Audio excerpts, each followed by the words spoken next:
He is the hard-hitting fighter from Tuscaloosa, Alabama, the former WBC heavyweight champion of the world, introducing the bronze bomber, Deontay Wilder. What's going on? All thanks for tuning in once again. So it's fight week, Wilder against Helenius. I want to talk on that. Thanks for tuning in. Thanks for hearing me out. I appreciate your time. So basically what I want to say is that I think that Helenius just won't have the right amount of pressure to beat Wilder. You know, I don't think that he's a pressure fighter. Although it looked that way against Konecki, you know, you got to understand that Deontay Wilder's an outside fighter. They're both about the same height. So, I mean, I just don't see Helenius able to do what Fury done, you know, pressure him throughout the whole fight. And if Deontay Wilder has space, he will land the right hand and he will end the fight. You know, that's just my prediction. I think that they're both outside fighters. You know, they both like to fight on the outside, use their range. But, you know, like I said, they're the same height. So basically they both have a equal opportunity to land on each other, you know. So it's going to come down to speed and accuracy. And I believe that Deontay Wilder's got better speed than Helenius. You know, Deontay Wilder's a guy that generates his power off his speed of his punch. That's why he manages to, you know, knock them out. Because not only is he throwing a hard punch, but he's throwing it at speed. And I think that this is going to be a problem for Helenius. Now, he did also show that he was able to shorten the right hand against Fury, you know, when he knocked him down in the fourth round, you know. So there's another problem there. The only issue that I really have with Deontay Wilder is how much did the trilogy take out of him? You know, how much did it take out of him? The last two fights, you could say. You know, although the second fight, you know, looked like he took the most punishment, in the third fight he took more power shots. You know, he lasted longer. So how much did that take effect on him is the only question that I really have. You know, some guys, they fight and they're not the same. You know, we've seen this with Ali.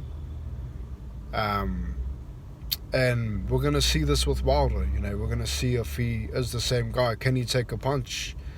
You know, I mean, I know he's been sparring, but you got to understand, you know, he's sparring against guys that have more ounce gloves on them. You know, he's sparring against guys that don't really hit as hard as Klitschko. You know, that he's not really fighting guys that can punch that hard. So, I mean, Helenius, although he did spar him, you know, he's never fought him with the right weight of gloves. And, you know, coming off a trilogy, can he withstand the punch power? You know, that's yet to be seen. That's the only doubt I really have with Wilder. I mean, there's a possibility he may get outboxed, but I think that it's just a matter of time, you know, that he lands the right hand. You know, he's a guy that calculates the fight as he goes, you know, and then when the opportunity comes, he sets up the right hand.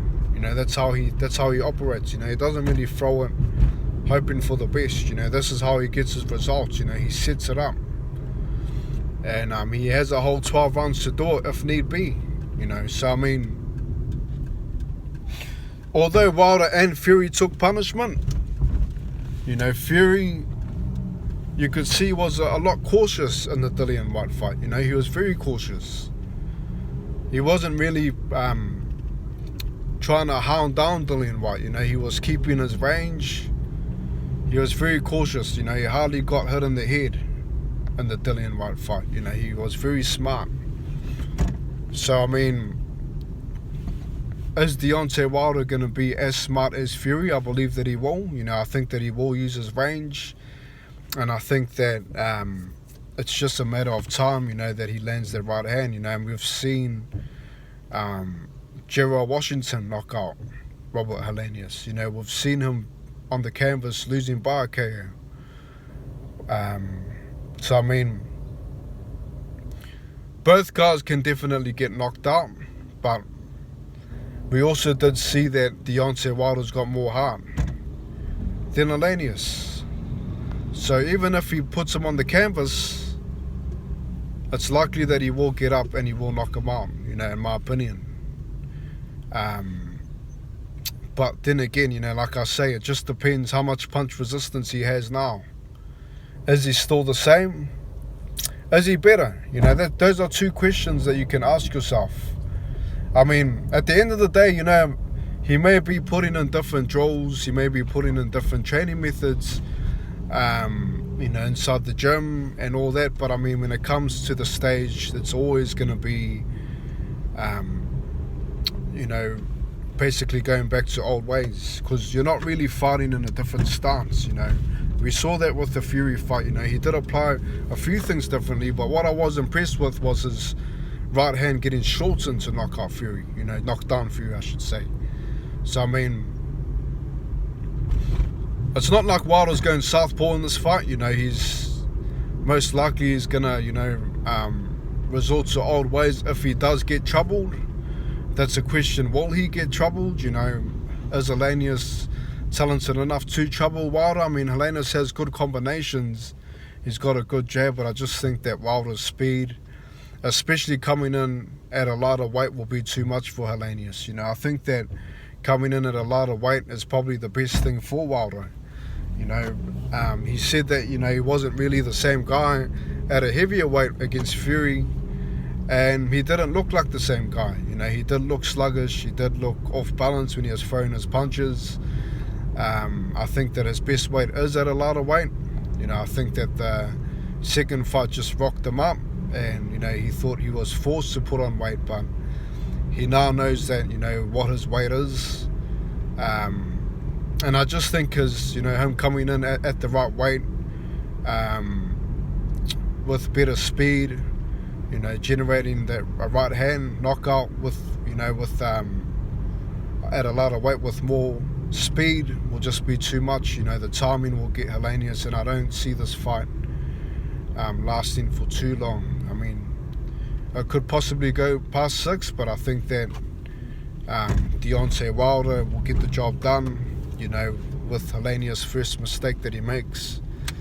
And that could possibly be starting the fight too slow. You know, that's going to tell the whole fight. You know, you got to understand, in the second fight, Tyson Fury rushed up to Wilder. You know, he basically wanted to, you know, apply the pace and make it one of those fights where you don't have time to think and to move. You know, can Helenius do that? I'm not sure he can. So if Helenius comes out and they're both on the outside, I think Wilder will, you know, catch him. Helenius is going to have to apply the pressure consistently, and most importantly, you know, he's going to have to go deep inside the pocket. You know, don't give Wilder enough space to operate. But that's my take on it anyway. I see Wilder by KO. I'm looking forward to the fight. Does he have punch resistance? You know, is he the same guy? It's yet to be seen, but I'm going for Wilder by KO. Look forward to your take on it. You know, leave a comment for sure. And thanks for tuning in once again. Have a great day, man. I appreciate your time. I appreciate the support. And look forward to the comments, man. Peace. Have a great day. It's fight week. God bless. Have a good one. Thanks for tuning in.